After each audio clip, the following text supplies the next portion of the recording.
Majestueuse, immobile dans un ciel d'encre. La musique est minimaliste, un battement sourd, presque imperceptible. Regardez-la ce soir. La lune est là, fidèle au poste, suspendue dans le ciel comme si elle y avait été clouée pour l'éternité. Si je vous demandais pourquoi elle ne nous tombe pas sur la tête, vous auriez la réponse immédiatement. C'est automatique. Vous me diriez, elle est en orbite. Tout le monde sait ça, on l'a appris à l'école. C'est l'un de ces faits qui vit dans un coin de votre cerveau, rangé dans la boîte des trucs, réglé, expliqué, dossier classé. Mais laissez-moi vous poser une question, une vraie. C'est quoi physiquement une orbite? Pas le mot, pas l'étiquette. Qu'est-ce qui se passe, là-haut, en ce moment même, pour empêcher ce caillou de plusieurs milliards de tonnes de s'écraser sur Paris ou Tokyo? Généralement, c'est là que les gens hésitent. On commence à bafouiller. Elle avance sur le côté, du coup ça compense la chute? D'accord. Mais pourquoi? Pourquoi le fait d'avancer sur le côté annulerait la chute? Quel est le mécanisme? Vous sentez ce petit glissement dans votre esprit? Plus on appuie sur le concept, moins il semble solide. Parce qu'en réalité, vous avez fait ça toute votre vie. Vous avez transporté un mot en croyant transporter une compréhension. Orbite n'est pas une explication. C'est la description d'un chemin, pas la raison pour laquelle on l'emprunte. Et la raison, une fois qu'on la regarde en face, est si étrange qu'elle va vous faire douter de tout ce que vous pensiez savoir sur le mouvement. Voici ce qu'on ne vous dit jamais clairement. La Lune est en train de tomber. Au moment où vous entendez ces mots, elle tombe activement, continuellement, impitoyablement vers la Terre. Elle tombe depuis 4,5 milliards d'années. Elle tombera encore longtemps après que le dernier humain aura disparu. Elle ne s'arrête jamais. Elle ne touche jamais le sol. Elle tombe, simplement, pour toujours. Ce n'est pas une métaphore poétique, c'est la description physique, littérale de ce qu'est une orbite. La Lune est en chute libre depuis avant l'apparition de la vie.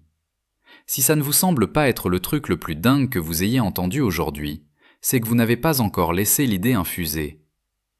Isaac Newton, lui, l'avait compris. Il savait que pour résoudre ce mystère, il ne fallait pas commencer par des équations, mais par l'imagination. Alors voici l'expérience de pensée qu'il a construite. Elle est si propre, si brutale de logique, qu'une fois que vous l'avez vue, vous ne pouvez plus l'oublier. Imaginez un canon au sommet d'une montagne. Pas une montagne ordinaire, mais une cime si haute qu'elle transperce l'atmosphère, là où il n'y a plus d'air pour freiner quoi que ce soit. Maintenant, tirez un boulet à l'horizontale. Qu'est-ce qui se passe? Le boulet file tout droit, mais la gravité se fiche de sa vitesse. Dès la première microseconde, elle le tire vers le bas. Le boulet trace une courbe et finit par embrasser le sol un peu plus loin. Maintenant, chargez plus de poudre, tirez plus fort. Le boulet parcourt une distance immense, décrit un arc de cercle géant, mais finit toujours par s'écraser. C'est là que le cerveau de Newton a fait un saut vertigineux. Il s'est demandé, et si on tirait le boulet si fort que, pendant qu'il tombe, la surface de la Terre se dérobait sous lui à la même vitesse? Réfléchissez-y. La Terre est ronde, elle est courbe. Si le boulet avance assez vite latéralement, le temps qu'il tombe d'une certaine distance vers le centre de la Terre, la courbure de la planète aura aussi descendu de cette même distance sous ses pieds. Le boulet tombe, oui, tout le temps, sans répit, mais il ne se rapproche jamais de la surface. La Terre s'esquive, elle fuit sous lui dans une boucle infinie. C'est ça, une orbite. Ce n'est pas une échappatoire à la gravité. Ce n'est pas un équilibre magique entre la gravité et une force mystérieuse qui pousserait vers l'extérieur. C'est juste tomber, parfaitement, éternellement, avec assez de vitesse latérale pour rater systématiquement l'objet vers lequel on tombe. La Lune n'est pas tenue là-haut, elle n'est pas suspendue, elle est visée. Elle a été mise en mouvement avec la bonne vitesse et dans la bonne direction il y a des milliards d'années. Et depuis, elle ne fait qu'enfiler le chat d'une aiguille cosmique tombant vers nous à chaque seconde, et constatant à chaque seconde que nous nous sommes écartés juste assez. Ce que vous preniez pour de l'immobilité est le plus élégant raté de l'histoire de l'univers. C'est une idée magnifique, n'est-ce pas? Mais en science, une idée n'est qu'une jolie histoire tant qu'on n'a pas sorti la calculatrice. Pour prouver que la Lune tombe vraiment, Newton a réalisé un rapprochement qui, à l'époque, aurait dû paraître totalement absurde. Il a pris deux faits qui n'avaient absolument rien à voir l'un avec l'autre et a parié qu'ils étaient les deux faces d'une même pièce. Fait numéro 1. Sur Terre, si vous lâchez une pomme, elle tombe d'environ 16 pieds, environ 4,8 mètres, durant la première seconde. Galilée l'avait mesuré, tout le monde était d'accord. C'est la norme ici, dans notre jardin. Fait numéro 2. La Lune est environ 60 fois plus loin du centre de la Terre que nous ne le sommes en ce moment. Newton avait une intuition géniale, ce qu'on appelle aujourd'hui la loi du carré inverse. Il pensait que la force de gravité s'affaiblissait proportionnellement au carré de la distance. Si vous doublez la distance, la force est divisée par 4. Si vous la triplez, par 9. Donc, si la Lune est 60 fois plus loin, la gravité là-haut devrait être 60 au carré fois plus faible. 60 fois 60, ça fait 3600.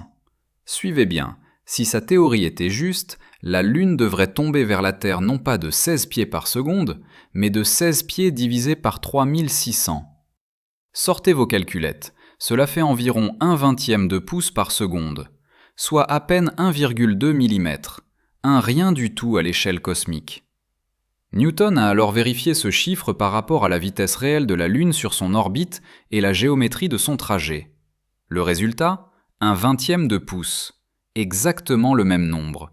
Ce n'est pas une coïncidence, ça ne peut pas en être une. La force qui fait tomber les fruits dans un verger anglais est la même qui tord la trajectoire d'un astre à 380 000 km de là. L'univers n'avait aucune obligation d'être aussi cohérent. Rien ne forçait la physique de votre main à correspondre à la physique du ciel. Et pourtant, le match est parfait. C'est à cet instant précis que la physique a cessé d'être une simple observation pour devenir une révélation.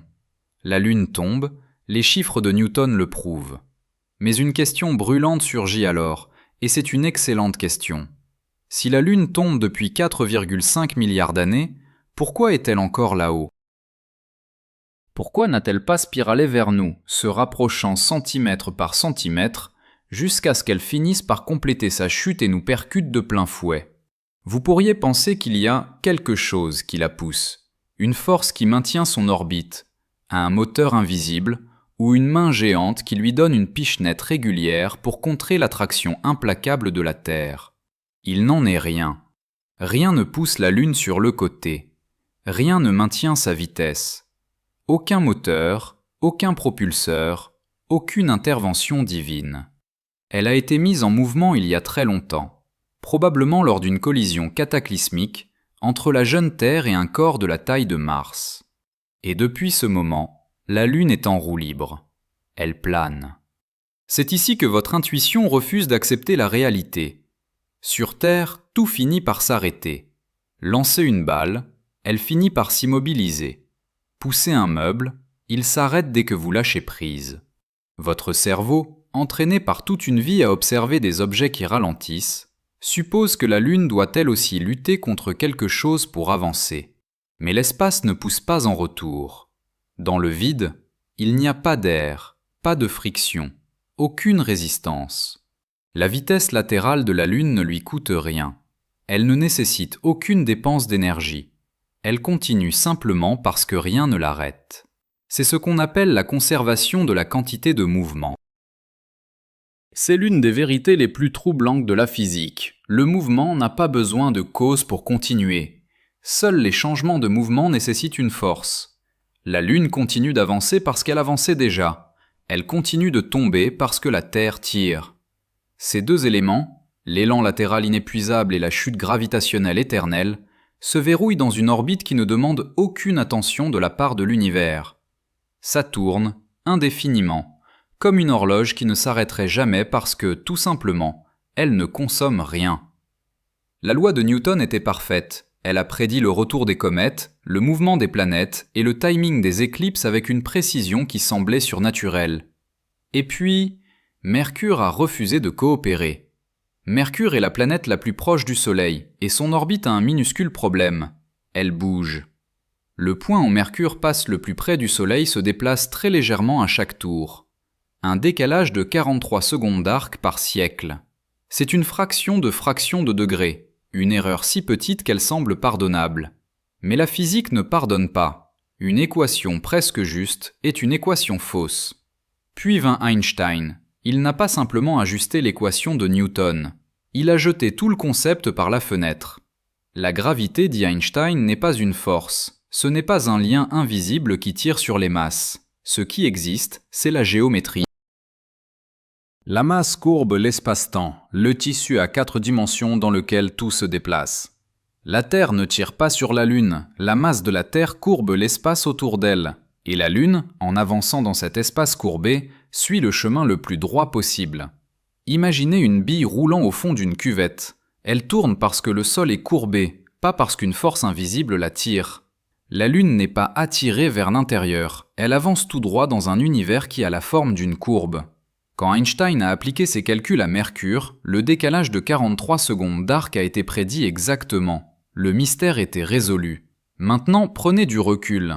Regardez tout ce que nous avons couvert. La Station spatiale internationale, les lunes de Jupiter, la Terre autour du Soleil, tout n'est qu'une seule et même chose. Tomber tout en ratant sa cible. Tomber à travers une géométrie courbe. Et tournez ce regard vers vous. Vous vous sentez immobile, assis là, avec le sol solide sous vos pieds. Vous ne l'êtes pas. Le sol sous vous est un rocher qui fonce autour d'une étoile à 100 000 km/h. Cette étoile orbite autour du centre d'une galaxie à 800 000 km/h. Et cette galaxie elle-même tombe vers une structure gravitationnelle si immense qu'on l'appelle le grand attracteur. Vous n'avez jamais été immobile, pas une seule seconde de votre vie. Chaque pensée, chaque souvenir a eu lieu sur un caillou en chute libre à travers l'espace-temps courbe. La solidité que vous ressentez n'est que la force électromagnétique du sol qui repousse vos pieds. Une répulsion qui se déguise en solidité. Une chute libre qui se déguise en repos. Il n'y a pas de fond. La Terre tombe autour du Soleil. Le Soleil tombe à travers la galaxie. Et l'univers n'a pas de plancher. C'est une chute libre totale, sans rien en dessous. Ce n'est pas de la poésie. C'est la structure réelle de l'endroit où vous vivez, confirmée par chaque satellite et chaque équation. La question n'était pas de savoir pourquoi la Lune ne tombe pas. Elle tombe. Tout tombe. La vraie question était de savoir à travers quoi nous tombons. La réponse est plus étrange, plus ancienne et plus magnifique que n'importe quel mythe. Ce n'est pas du réconfort, c'est la vérité. Si vous voulez voir le monde tel qu'il est réellement, abonnez-vous. Les sources sont en description. À bientôt pour le prochain voyage.